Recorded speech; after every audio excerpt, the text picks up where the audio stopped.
Reforma protestante no continente europeu ganhou amplitude durante o século XVI quando Martinho Lutero e João Calvino conseguiram milhões de adeptos, colocando em xeque o poder da Igreja Católica e insuflando uma série de revoltas populares. Entretanto, antes dos dois famosos reformadores religiosos, houve outros que os precederam.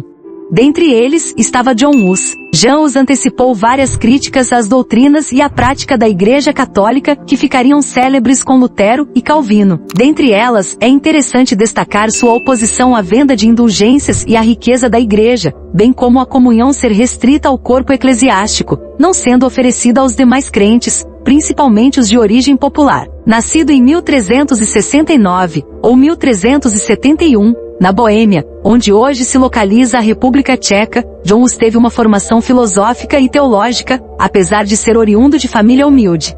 Na Universidade de Praga, tornou-se professor de teologia em 1398, sendo ordenado padre em 1400. Estudioso das doutrinas de John Wycliffe, de quem adotava algumas ideais, os passou a pregar em seus sermões que a Bíblia era a grande autoridade dentro do cristianismo e o grande paradigma para a vida do cristão, contrapondo-se à autoridade da hierarquia eclesiástica. Defendia que a comunhão do pão e do vinho deveria ser oferecida a todos os fiéis. Além disso, John Hus pregava a ideia de uma igreja pobre contra a opulência que apresentava a Igreja Católica. Para eles, os esforços realizados pelo homem na terra deveriam aproximá-lo do mundo perfeito de Deus. Tal postura de Hus causou uma forte oposição da Igreja, como era de se esperar. Entretanto, as condições sociais a que estava submetida grande parte da população da região contribuíram para que a situação se tornasse ainda mais conflituosa. A pregação de John Hus sobre a criação de um mundo de justiça social entrava também em conflito com a situação de exploração e miséria a que estavam submetidos os camponeses da Boêmia. Para Hus, a desintegração do mundo contemporâneo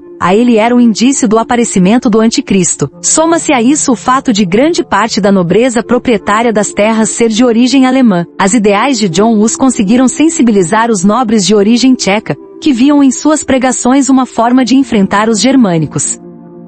Com isso, Hus garantiu sua eleição para o cargo de reitor na Universidade de Praga, em 1409, sob as ordens do rei da Boêmia, Venceslau IV. A indicação de Hus era uma forma de contrapor a influência germânica dentro da universidade. Rapidamente a Igreja Católica passou a se manifestar contra a presença de John Hus na universidade. O Papa decretou um interdito, banindo as cerimônias religiosas em Praga enquanto John Hus estivesse na cidade.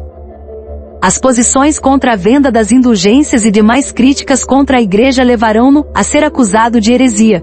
Em 1412, Hus foi excomungado. À época havia na Europa Católica 3 papas, no fenômeno conhecido como Cisma do Ocidente. Para tentar sanar a situação, foi convocado o Concílio de Constança, em 1414, que, dentre outras coisas, julgaria alguns casos de heresia. John Hus foi convocado para o concílio, portando um salvo-conduto dado pelo rei Segismundo de Luxemburgo, para que pudesse apresentar os motivos de suas ideias. Tal medida não impediu que Hus fosse preso durante os 7 meses que duraram seu julgamento, e ele não conseguiu convencer os altos dignatários, e também não renunciou a seus posicionamentos. Foi condenado por heresia pelo concílio, e no dia 6 de julho de 1415 foi queimado na fogueira. Apesar de sua morte, os conflitos na Boêmia se intensificaram, originando o que ficou conhecido como Revolução Hussita, entre os anos de 1419 a 1437.